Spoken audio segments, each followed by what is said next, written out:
Boa noite, igreja, graça e paz do nosso Senhor Jesus Cristo, amém? Amém.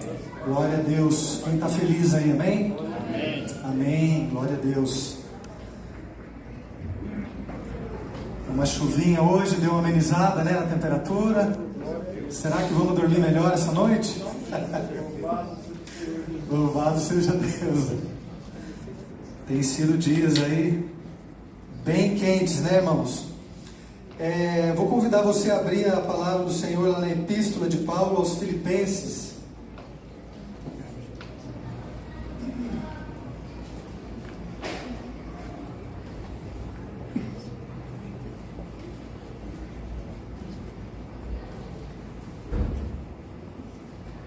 Epístola de Paulo aos Filipenses, capítulo 4.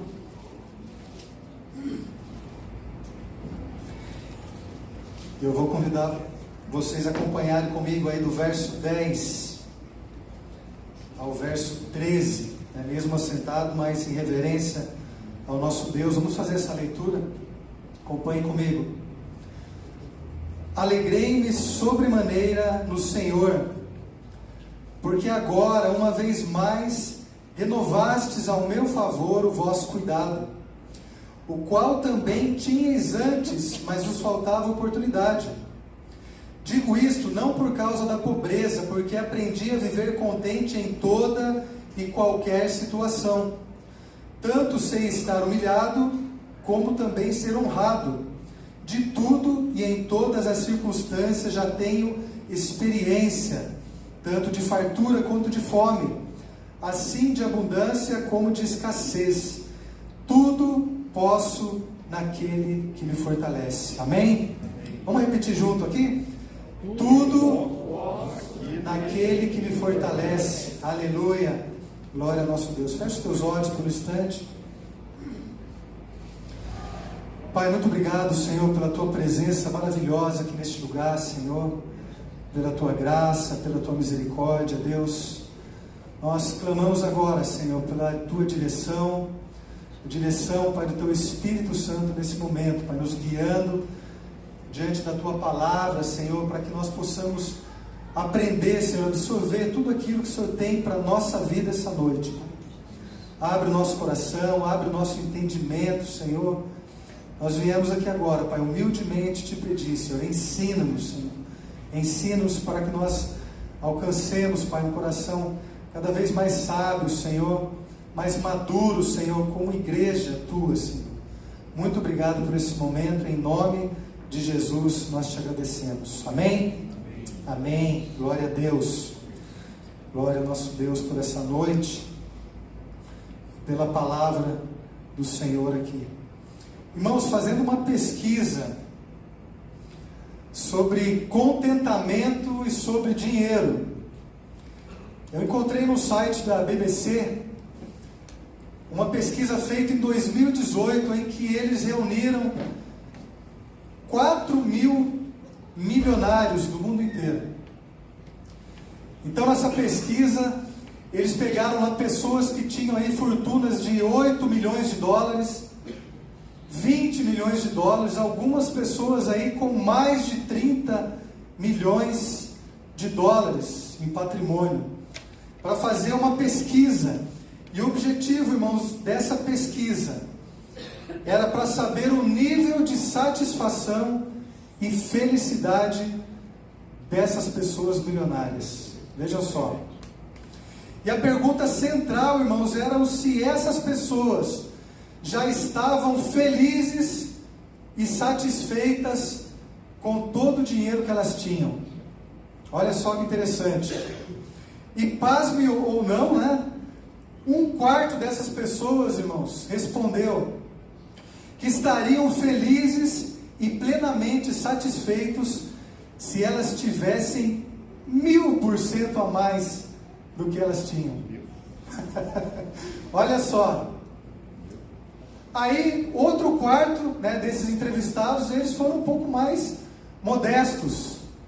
Eles falaram, se nós tivéssemos aí 500% a mais, né, do nosso patrimônio, nós estaríamos aí, completos, né, tranquilos e satisfeitos. Irmãos, quando nós falamos sobre esse assunto, né, sobre felicidade, sobre contentamento, sobre dinheiro, já vem na nossa mente aquela velha piadinha, né? Ah, dinheiro não traz felicidade, né? Então me dá o seu aqui e seja feliz, né? Todo mundo conhece a brincadeira aí, né? Ah, dinheiro não traz felicidade, mas o quê? Manda buscar, né? Então existe esse tipo de brincadeira, irmão, mas na realidade é que o dinheiro realmente ele não traz, ele não é garantia de contentamento. O dinheiro não é garantia de satisfação, não é garantia de paz para a nossa vida. E na verdade, irmãos, a falta de contentamento, ela faz parte também muitas vezes até da nossa própria vida e no modo geral até da sociedade em que nós vivemos. Prova disso é que nós podemos ver aí uma alta taxa de endividamento das pessoas, né, hoje em dia. Existem, irmãos, aproximadamente hoje no Brasil, né, de acordo com o Serasa, mais de 71 milhões de pessoas inadimplentes no Brasil. A última pesquisa agora feita em setembro, né, e aí aumentando aí, em números aí de 80 mil a cada mês, né, de novas pessoas aí endividadas, irmãos. Por que acontece isso? Porque as pessoas muitas vezes elas não estão satisfeitas, não estão contentes, acaba aí contraindo dívidas para ter um padrão de vida além daquilo que elas podem pagar, e muitas vezes acabam aí tendo dívida e também até ansiedade, né, porque não sabe agora como vai pagar suas dívidas. Essa é a atual situação da humanidade, vamos dizer assim, nessa questão de contentamento. E nós vemos também, irmãos, a falta de contentamento nos casamentos, no trabalho, na família, na igreja. Muitas pessoas perdem até o contentamento com a vida. Isso acontece, irmãos, porque a fonte de todo contentamento, ela não está no dinheiro. A fonte de contentamento não está nos bens que nós possuímos, e muito menos nas pessoas, em lugares. E nós vamos falar um pouquinho sobre isso aqui. Então, o que significa essa palavra contentamento? Se a gente buscar no dicionário o significado, né, da palavra contentamento, a gente vai achar lá: alegria, prazer, paz. Mas eu queria trazer um significado aqui essa noite, um significado espiritual, para nós compreendermos a palavra contentamento, porque nós somos seres espirituais. Então, contentamento, irmãos, espiritualmente falando, é um sentimento de descanso ou paz que vem de estar próximo a Deus. E saber que Ele está no controle de tudo que acontece conosco. Contentamento é um sentimento oposto à avareza, à inveja, à ganância, à ansiedade e à murmuração. Vejam só, tudo isso aqui não tem a ver com contentamento. Abra lá sua Bíblia em Hebreus capítulo 13, verso 5.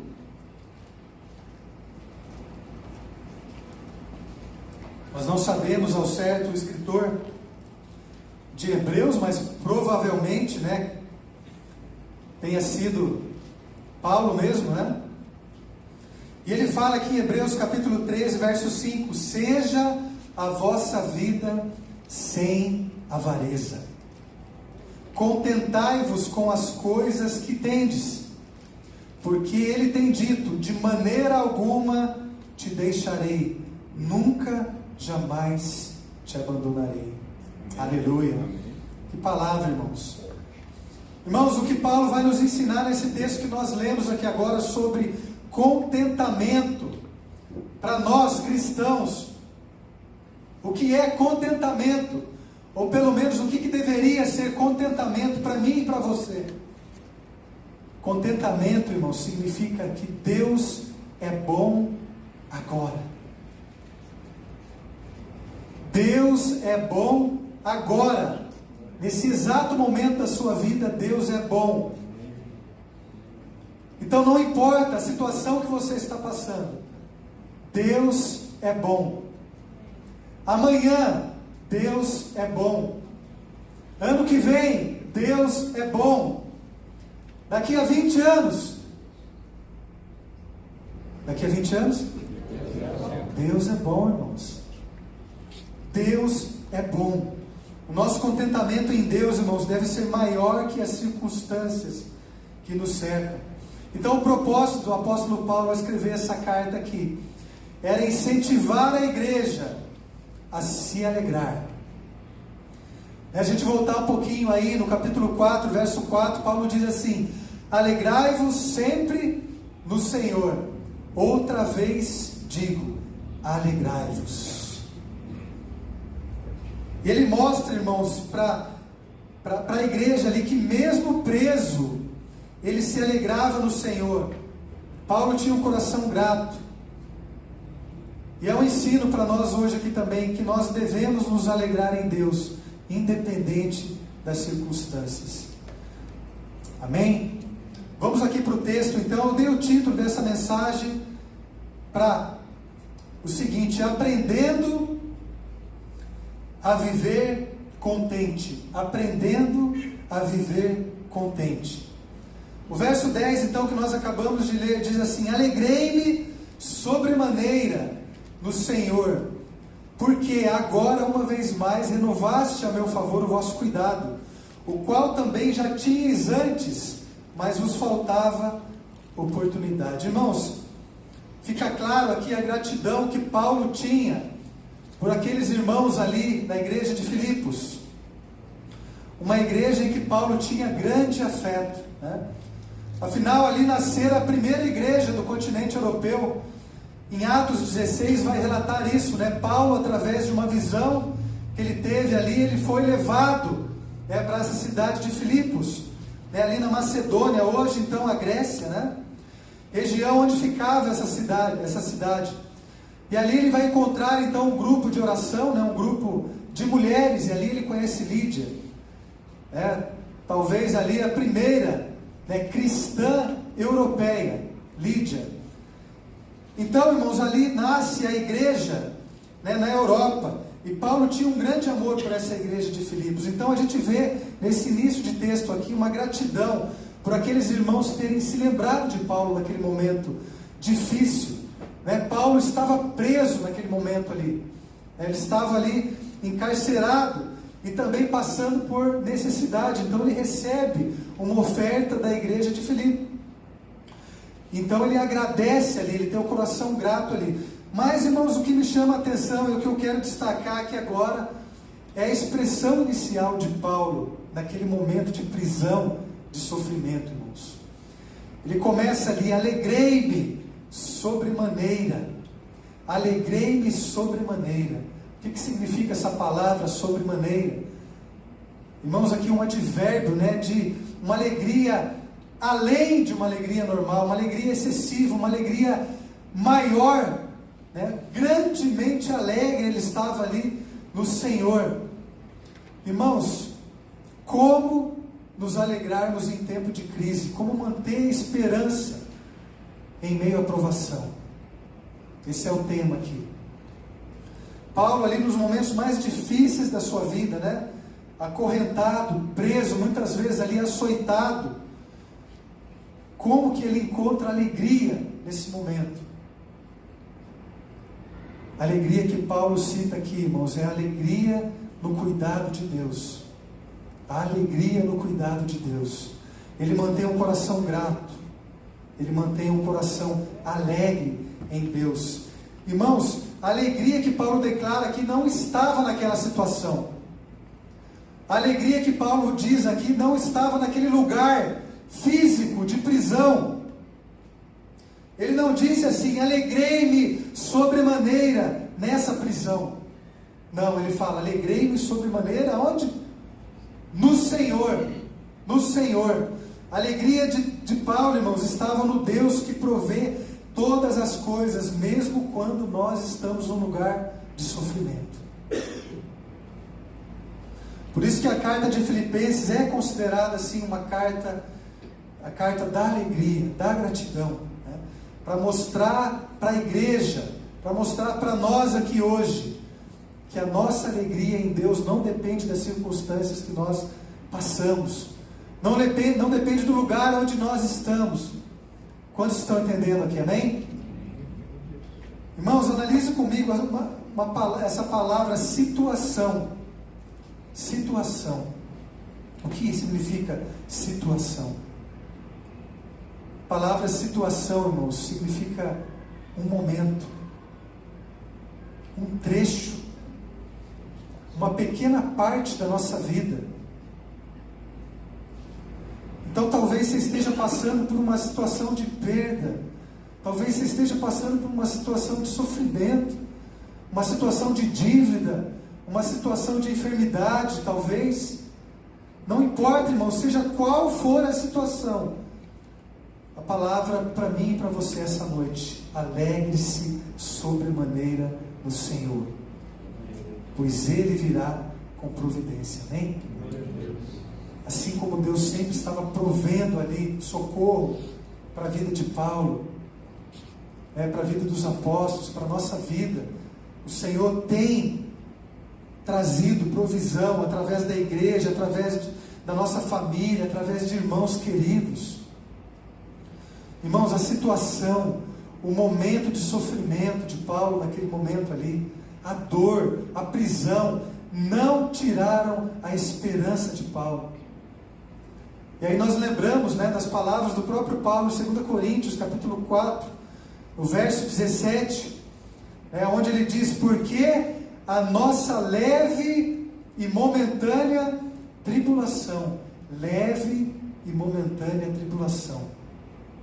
produz para nós eterno peso de glória, acima de toda comparação. Aleluia! Irmãos, qualquer situação é passageira se comparada com a eternidade com o nosso Deus. Qualquer situação é passageira, irmãos, se a nossa alegria está sobremaneira no Senhor. Talvez você esteja preso aí momentaneamente em alguma situação. A palavra de Deus para você essa noite: alegre-se sobremaneira no Senhor, porque Ele está cuidando de você. Você crê que o Senhor está cuidando de você? Amém? Glória a Deus. Ele cuida, irmãos, cuida da nossa família, cuida dos nossos filhos, cuida dos nossos negócios, dos nossos sonhos, dos nossos desejos, das nossas dúvidas. Ele cuida de cada um de nós. Nós somos filhos. E mesmo quando a tempestade vier, irmãos, alegre-se sobremaneira no Senhor. Aleluia. Verso 11. Digo isto não por causa da pobreza, porque aprendi a viver contente em toda e qualquer situação. Irmãos, a alegria de Paulo não era por um alívio passageiro, não era simplesmente pela oferta que ele havia recebido, naquele momento ali, não se baseava numa condição ali momentânea, A alegria de Paulo estava naquilo que ele havia aprendido de Deus. Paulo havia aprendido um segredo naquele momento ali. E ele diz assim: aprendi a viver o quê? Contente. Aprendi a viver contente em toda e qualquer situação. Irmãos, muitas pessoas interpretam essa palavra aqui como prazer e alegria. A gente não pode ser simplista em interpretar esse texto aqui simplesmente, Paulo então ele estava ali, alegre ali, regozijando ali no seu sofrimento, com as costas ali talvez abertas com feridas, né, por receber açoites. Irmãos, se nós olharmos a raiz dessa palavra aqui, eu fui ver no grego lá a palavra contente, a palavra ali, é a palavra autarques ou autocratés, de onde vieram também as palavras, né, no português, autarquia e autocrata. Vejam bem, autarquia significa autonomia, algo que não é dependente, e autocrata significa soberano, algo que é independente. Então o que será que Paulo queria dizer com essa palavra aqui? Contente em qualquer situação. Será que ele estava feliz, né, com o sofrimento ali? Quem assistiu aqui aquele filme, né, de Paulo, o apóstolo, né? A gente vê muito bem a expressão de sofrimento, né? Paulo na prisão, muitas vezes ali, né, com as feridas abertas ali, por receber inúmeros açoites, né, acorrentado. Irmãos, o sofrimento dói, o sofrimento aflige, o sofrimento nos maltrata, irmãos. Quando nós perdemos alguém, dói. Quando nós sofremos uma enfermidade, dói. Nós choramos, nós lamentamos. Mas o que o apóstolo Paulo está dizendo aqui, que é possível manter o controle da situação. É possível manter a autonomia, o contentamento, independente dos problemas que nós estamos passando, irmãos. O nosso espírito, a nossa alma não é dependente da nossa dor. Quantos estão entendendo aqui? Jó foi um grande exemplo disso, né? Alguém que se contentou em Deus, alguém que perdeu filhos, perdeu seus bens, perdeu a sua saúde, mas ele manteve o controle, ele manteve fiel, ele não desistiu, ele não culpou a Deus. Antes ele se aproximou mais de Deus e teve o seu coração satisfeito em Deus. Irmãos, manter o controle nas adversidades é um fruto do Espírito. É uma marca que nós cristãos devemos ter. Manter o controle é ter domínio próprio em meio às provações. Manter o controle, né? Se manter contente é ter domínio próprio em meio aos momentos de insatisfação. Irmãos, quantos pecados nós cometemos quando estamos insatisfeitos ou descontentes? No casamento, no trabalho, na igreja. Nossos maiores pecados são quando nós perdemos o controle, o domínio próprio. É quando perdemos o contentamento com aquilo que Deus nos deu. Eu abro parênteses aqui, irmãos, entendam comigo, contentamento não pode ser confundido com acomodação,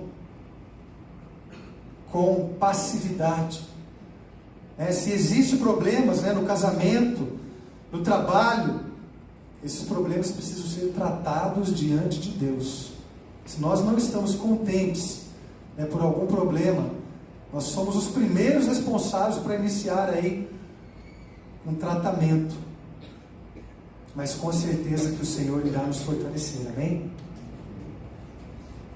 Veja, irmãos, a atitude de Paulo, ele teria todos os motivos ali para estar insatisfeito com a sua condição. Porém, em nenhum momento ele questiona Deus pela sua situação. Ao contrário, ele mantém um coração grato e alegre no Senhor. Mas e se eu perder o controle? E se eu perder a alegria? Nos momentos mais difíceis da minha vida. Irmãos, uma vida sem alegria, sem esperança é algo muito perigoso. Pode nos levar a uma depressão, uma tristeza profunda, e até mesmo pode nos levar a desistir da vida, irmãos. Por isso que rapidamente, aos primeiros sinais de insatisfação pela vida, nós precisamos buscar a Cristo. Mateus capítulo 11, palavra do Senhor, no verso 28 a 30, diz assim, próprio Jesus: vinde a mim todos os que estáis cansados e sobrecarregados, e eu vos aliviarei. Tomai sobre vós o meu jugo e o que? Aprendei. Veja bem, irmãos, aprendei de mim. É um processo, irmãos. Não é algo que acontece da noite para o dia. É o que Paulo falou, olha, eu aprendi a viver contente. Não foi algo que aconteceu num estalar de dedos. Paulo teve toda uma vida de experiências, de sofrimento. No entanto, ele aprendeu a manter o controle diante das provações. Aprendei de mim, porque sou manso e humilde de coração, e achareis descanso para a vossa alma, porque o meu jugo é suave e o meu fardo é leve. Aleluia. Nós precisamos buscar, irmãos, é um processo. Se você passa por um período de insatisfação em qualquer área da sua vida, a resposta está aqui, Mateus 11, 28 e 30. Vinde a mim. Aprenda com Jesus, irmãos. Busque. Verso 12, nós podemos ver aqui agora um pouquinho da maturidade de Paulo, né? E ele diz assim, ó, tanto sei estar humilhado, como também ser honrado. De tudo e em todas as circunstâncias já tenho experiência, tanto de fartura como de fome, assim de abundância como de escassez.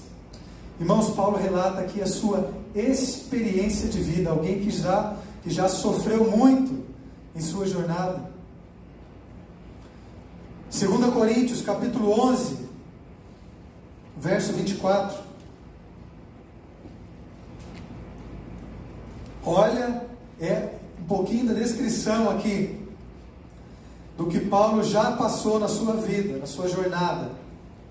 2 Coríntios capítulo 11, verso 24 a 27, diz assim, ó, acompanhe comigo. 5 vezes recebi dos judeus uma quarentena de açoites, menos um. Fui 3 vezes fustigado com varas, uma vez apedrejado, em naufrágio 3 vezes. Uma noite e um dia passei na voragem do mar. Em jornadas, muitas vezes em perigos de rios, em perigos de salteadores, em perigo entre patrícios, em perigo entre gentios, em perigos na cidade, em perigos no deserto, em perigos no mar, em perigo entre falsos irmãos, em trabalhos e fadigas, em vigílias, muitas vezes em fome e sede, em jejuns, muitas vezes em frio e nudez. Experiência, irmãos. Não foi da noite para o dia. Paulo aprendeu através da experiência. Irmãos, quanto de nós já passamos por momentos bons e momentos ruins? Quantas perdas nós sofremos, talvez humilhados, ignorados, injustiçados durante a nossa vida. Mas também já tivemos bons momentos de ganho, de alegria, de honra, de paz. Irmãos, a experiência é como uma casa que nós construímos e ninguém pode derrubar. Tudo aquilo que nós passamos pela nossa vida, irmãos, de bom ou de ruim, nós precisamos trazer como ensinamento, como maturidade, como experiência.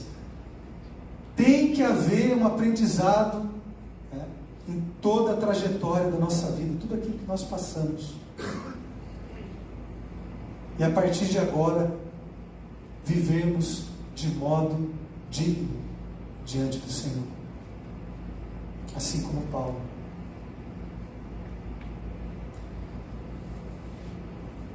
Irmãos, o que Paulo quer nos dizer nesse texto aqui é que independente do que acontece conosco.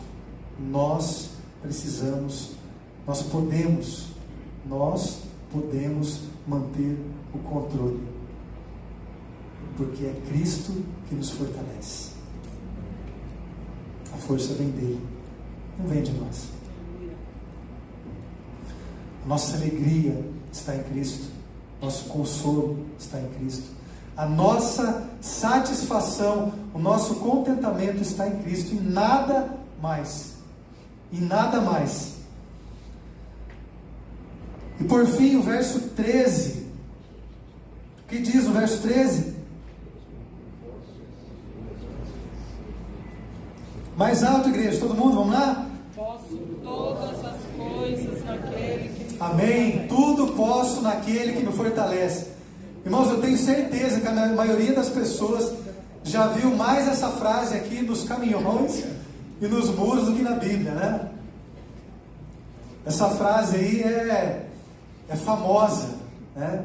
Essa frase de Paulo é famosa. Sem dúvida, irmãos, é um dos versículos mais conhecidos aí pelo seu forte apelo, né? É quase aí um jargão mágico, né? Usado até pelos crentes, viu?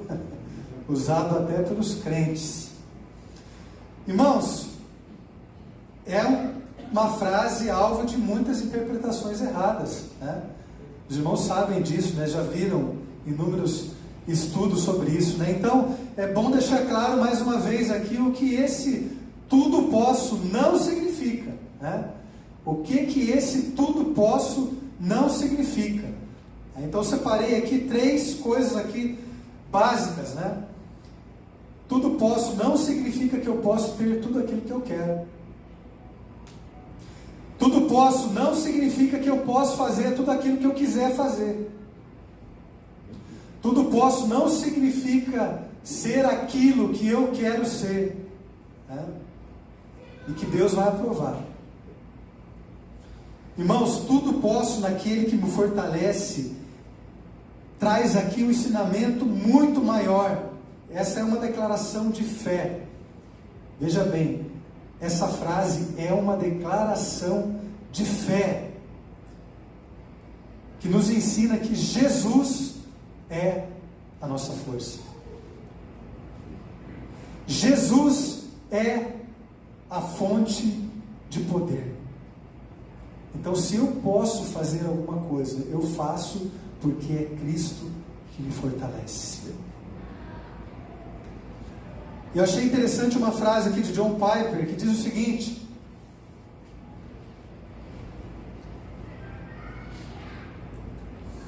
tudo posso naquele que me fortalece. Não nos dá licença para fazer tudo o que queremos, mas a garantia de que Deus nos dará força para fazer tudo o que Ele quer. Olha só, irmãos, não é tudo o que eu quero fazer, é tudo aquilo que está dentro do propósito de Deus para a minha vida, para a sua vida. Aí sim Deus vai te fortalecer, aí sim Deus vai te capacitar. Amém? Amém. Aleluia. Irmãos, as palavras de Paulo aqui nessa frase, nesse texto, tem muito mais a ver com resistência do que conquista, né? Tem muito mais a ver com resistência do que conquista. Na nossa própria força nós somos limitados, mas quando dependemos de Cristo, nós encontramos a capacidade de perseverar, de resistir nos momentos de provação, nos momentos de adversidades. Através dessa declaração de fé, irmãos, eu e você, nós somos lembrados que nós não estamos sozinhos nas nossas lutas diárias, nos desafios que nós temos todos os dias. Apesar da nossa fraqueza humana, irmãos, nós somos fortalecidos todos os dias por Deus. Outro exemplo, Davi, o maior rei que Israel já teve, valente, corajoso, forte, conquistador, poderoso. Vejam só lá em Salmo 18, abram lá, Salmo 18.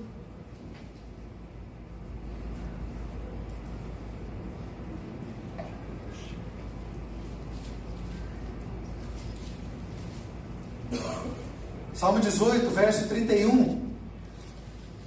Veja a quem Davi atribui a sua força. Pois quem é Deus senão o Senhor?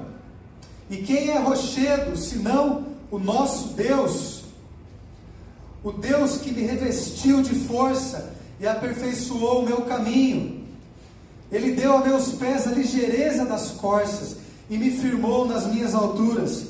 Ele adestrou as minhas mãos para o combate, de sorte que os meus braços vergaram um arco de bronze. Também me deste o escudo da tua salvação. A tua direita me susteve, e a tua clemência me engrandeceu.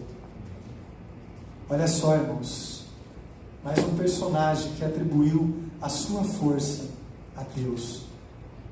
Tudo posso naquele que me fortalece. Irmãos, que nós possamos lembrar sempre de um Deus que nos fortalece, né? Especialmente nos momentos em que nós nos sentimos sobrecarregados, angustiados, tristes, abatidos, sozinhos. Amanhã começa mais uma semana, né? Embora amanhã aqui para nós seja feriado, né? Alguns ainda vão descansar amanhã, né, Orlando? Mas a semana começa, irmãos. A semana começa. Mas nós devemos ter em mente que em Cristo nós somos capacitados a enfrentar qualquer situação. Amém? E a caminhar com ousadia em direção aos propósitos dele em nossas vidas. Tudo posso naquele que me fortalece. Amém? Amém. Feche os teus olhos.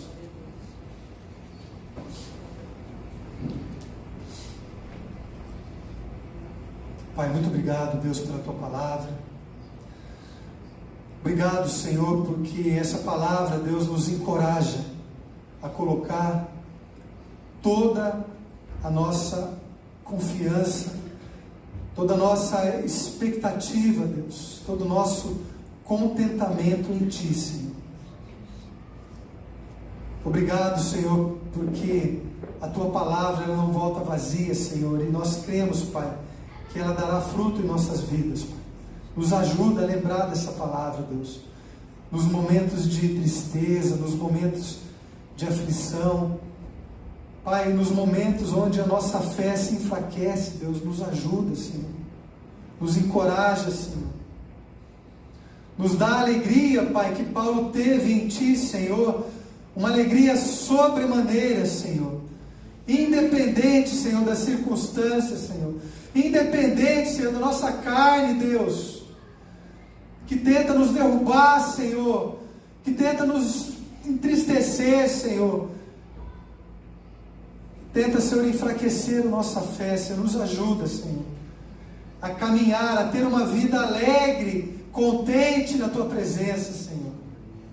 Oh, Deus, ajuda a Tua igreja, fortalece a Tua igreja, Senhor, especialmente agora a igreja Manaim, Senhor, nós que estamos aqui, Pai, nesse pequeno corpo local aqui, Senhor, abençoa, Pai, cada família aqui, Senhor, abençoa cada vida, Pai, cada anseio, Senhor, cada coração, Senhor, cada mente, Deus, nos ajuda, Pai, a caminhar com ousadia, com alegria, Pai, mantendo a cabeça levantada, Senhor, olhando para Ti, Senhor, não olhando, Senhor, para as coisas momentâneas aqui desse mundo, Senhor, para as situações passageiras aqui desse mundo, Senhor. Nos ensina, Pai, a ter uma vida alegre, contente, em paz, mesmo em meio às provações, Senhor. Muito obrigado, Senhor, porque pela certeza, Pai, que o Senhor coloca em nossos corações, Pai, nós estamos certos que o Senhor jamais vai nos abandonar, Senhor. Muito obrigado, Senhor. Muito obrigado, Deus, em nome de Jesus nós te agradecemos. Amém. Amém. Glória ao nosso Deus. Amém.